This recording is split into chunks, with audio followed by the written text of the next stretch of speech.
Hi, in this video, homework 4 part B for process dynamics and controls, we are going to look at the Bode frequency stability analysis. And I'm also going to simulate some things in Python as usual, as well as do some derivations. So first I'm going to try my best to generally explain this stability analysis and how it works.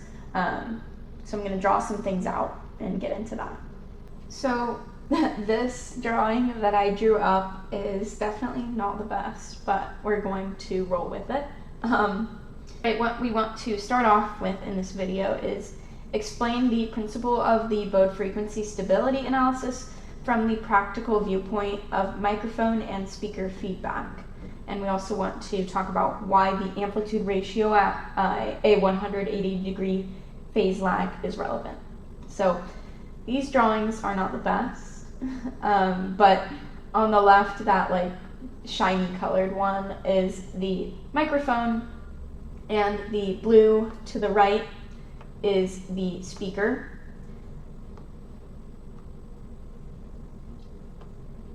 And they are connected with a wire, and it has they're communicating through the wire. And so what happens is you're here, obviously this is not to scale, and you say something into the microphone. So when you say something into the microphone, that signal is going to travel to the speaker, and once it reaches the speaker is obviously going to make a noise, but you might still be here talking, and so this speaker is getting these signals, or not signals, but these sounds from you as well as the speaker, and the sound from the speaker that travels to the microphone, that is still going to travel back to the speaker, and again the speaker is going to probably make a louder noise, and you're probably still trying to talk into the mic.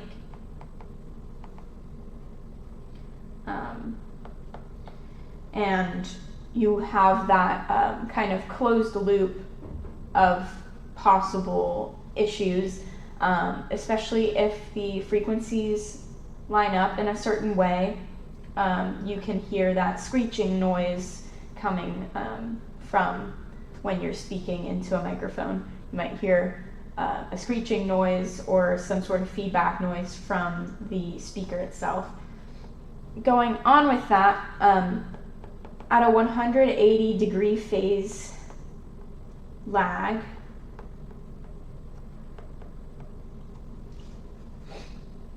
and remember phase lag is that phi symbol right there, the amplitude ratio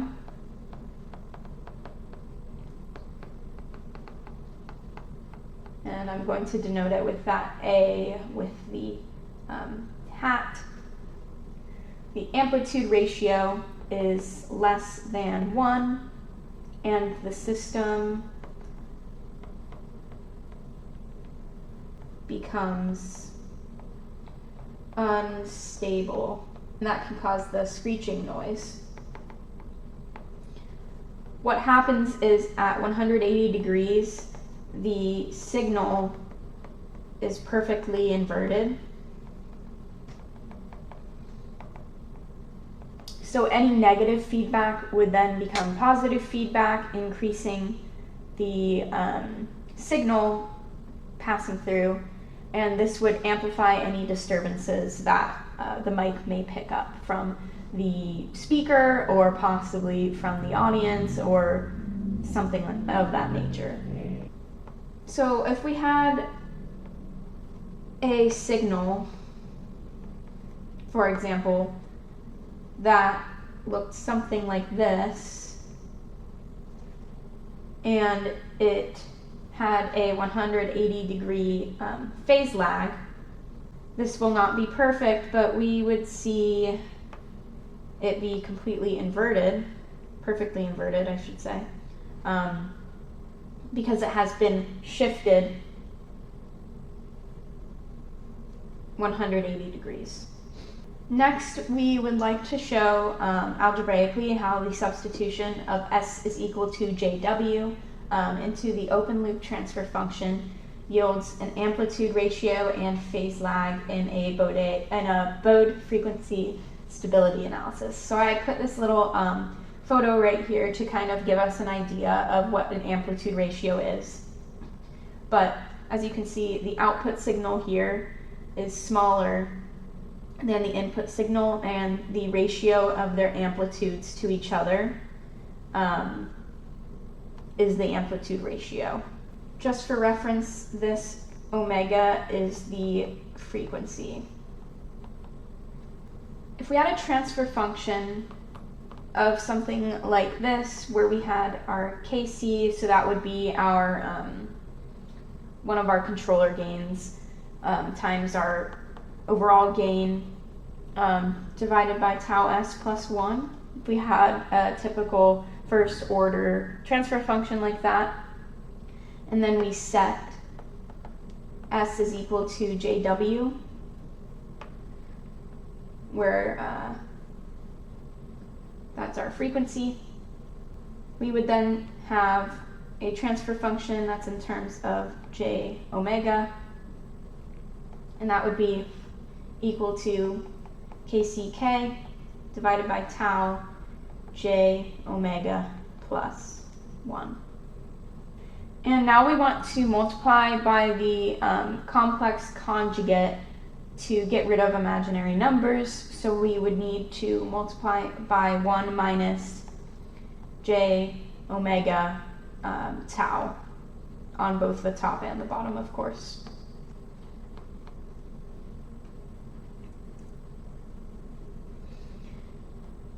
And that will give us KCK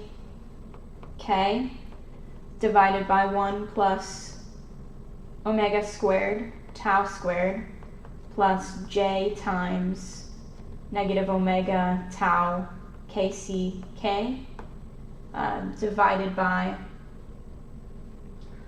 1 plus omega squared tau squared. So they have the same denominator. This term on the left is real, and this J term is imaginary. I'm going to denote that with a capital I and a capital R. So sort of what we end up with is we have a real plus an imaginary term times A omega, and A is just some constant value, is equal to C J omega plus D.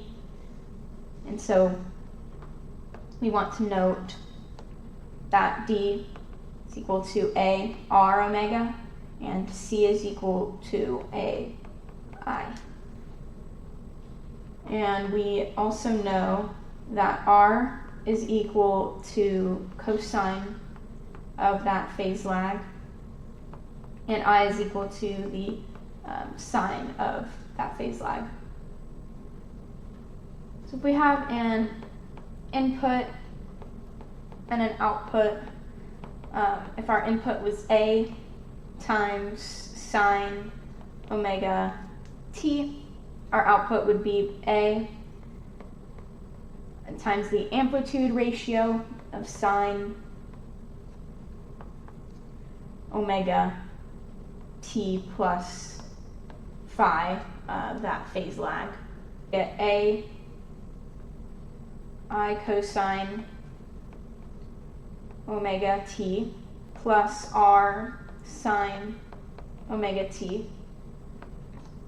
We get sine of omega t plus phi, and that is equal to sine omega t times cosine phi plus cosine omega t sine phi. If we go ahead and set R equal to the amplitude ratio times cosine phi, and I equal to the amplitude ratio times sine of phi. Then we are left with our amplitude ratio times sine omega t plus phi is equal to our amplitude ratio sine omega t cosine phi, so from above basically, plus our amplitude ratio times the, cosine omega t sine phi. We see that r squared plus I squared is equal to the amplitude ratio squared times cosine squared of phi plus sine squared of phi. And we know due to trig rules that this is equal to 1. So we're left with r squared plus I squared. Remember that r is our real term and I is our imaginary term. That should be equal to the amplitude ratio squared. What this means is when we want to solve for our amplitude ratio, that is simply the square root of our real term squared plus our imaginary term squared. And that is our amplitude ratio.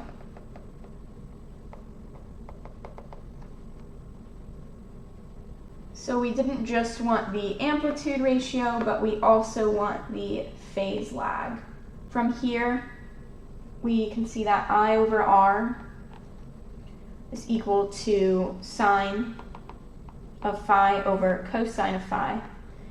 And therefore, we can say that phi is equal to the inverse tangent of I over R. So you can write that as arctan or tan to the minus 1. But basically that is our phi, or our phase lag.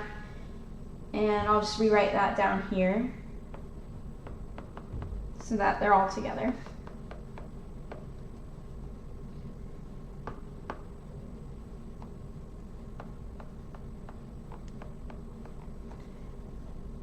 So our amplitude ratio is the square root of our real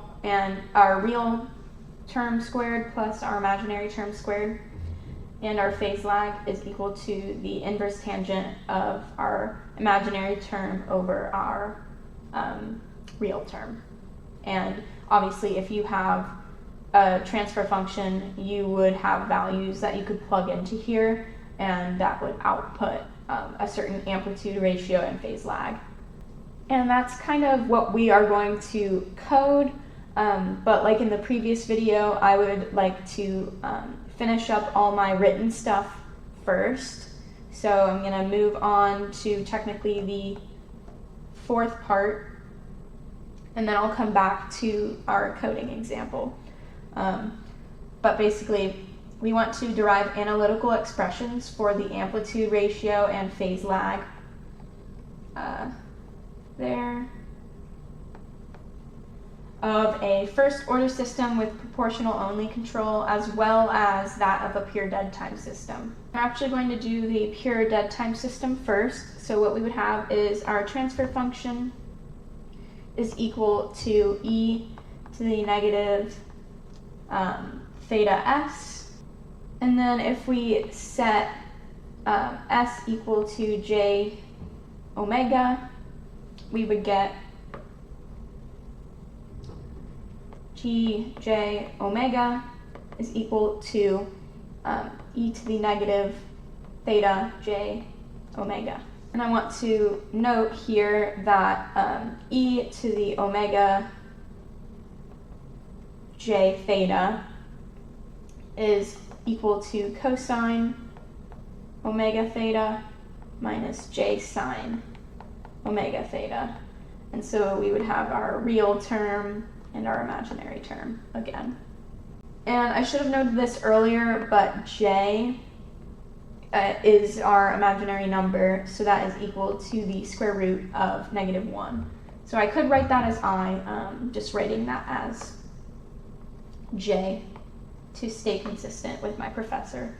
So since we know our amplitude ratio is equal to the square root of our imaginary term squared plus our real term squared, all we have to do is plug those in. So we have cosine squared of omega theta plus sine squared of omega theta. And again, we know that is equal to 1. So the square root of 1 is 1. Our amplitude ratio is equal to 1. We also know our phase lag is equal to the arctangent of I, the imaginary number, over the real number. So we get arctan of sine omega theta over cosine omega theta. And this sign here is negative because of this negative here. But essentially, if we're taking the arctangent of a sine over a cosine, then we're left with that they basically cancel out. And since they cancel out, we're left with a phase lag equal to negative omega theta. So I'll try to keep this consistent, but this is our amplitude ratio and phase lag, and this is for the pure dead time system. But we also wanted to look at a first order system with proportional only control. So that is what we're going to look at next. I just wanted to start with the pure dead time system because all of those values were fairly simple. So looking at the proportional only control, we're going to take some of the same ideas from our pure dead time system example, and we're also taking from the second part, I need to grab our real and imaginary values from that. So this is for a first order system. Our amplitude ratio is equal to the square root of r squared plus I squared, which is going to be exactly what we have above, squared.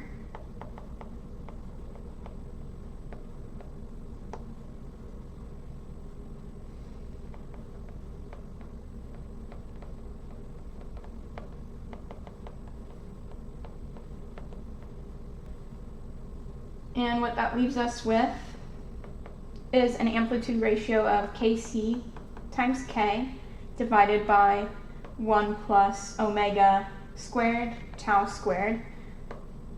And we need to take the square root of that. That is our amplitude ratio. And if we want to get our phase lag, that's our arctangent of I over R, which is our, these denominators cancel out.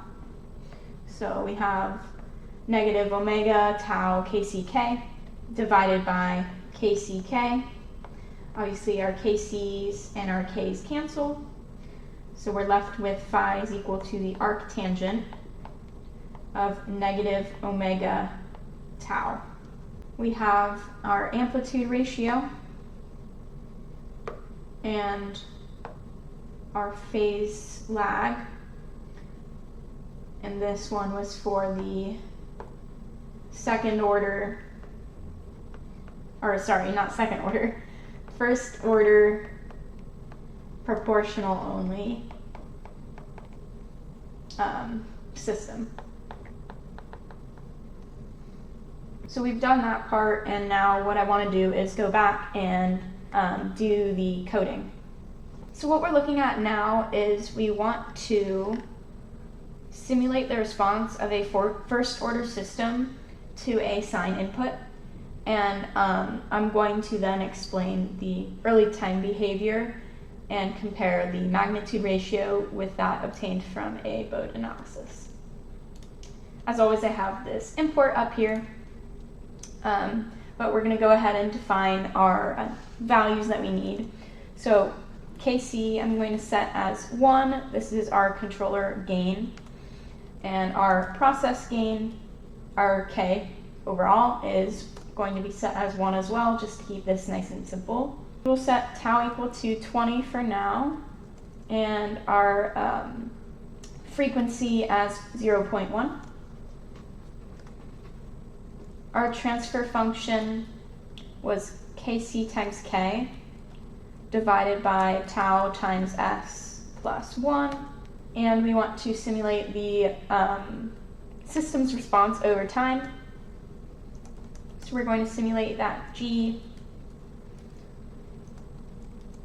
We have 2, our input sine wave. We're going to do 2 sine omega t.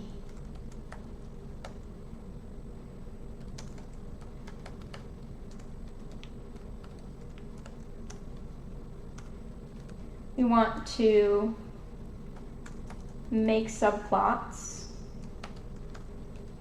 We want to add a scatter where x is equal to time, y is equal to h. We have our mode as lines, and this is our simulated response. And as you can see, it looks pretty consistent, except for our early time behavior, which was something we wanted to explain a little bit. So this peaks around 1.11, and our other ones are only about 0.9. And this occurs because we have some transient term that over time it decays out. And so after about 50 seconds or so, we see a pretty consistent sine wave, and that frequency is going to match our input wave. It just has a shifted phase, so phase lag, like we talked about, and a different amplitude than the input. Now we want to look at our Bode plot. And from my imports, this Bode is a function that exists already, to clarify.